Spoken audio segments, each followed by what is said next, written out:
Once upon a time, in a bustling little town nestled between rolling green hills, there lived a boy named Jamie.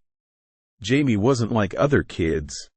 He had a special friend named Fluffy, a fluffy white cloud who followed him everywhere.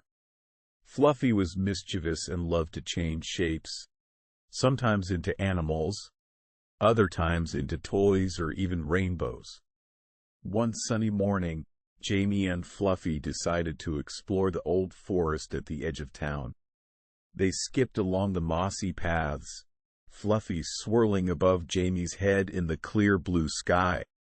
As they wandered deeper, they stumbled upon a hidden glade filled with shimmering fireflies and colorful butterflies fluttering around.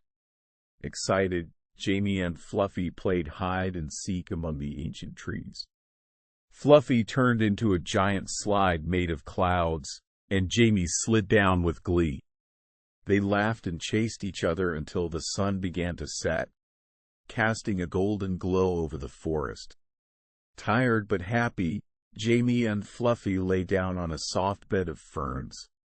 Above them, stars began to twinkle in the evening sky.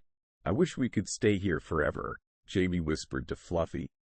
Fluffy shimmered softly and whispered back, "We'll always have adventures, Jamie, no matter where we go." With that promise in their hearts, Jamie and Fluffy fell asleep under the watchful eyes of the forest, dreaming of more magical days to come.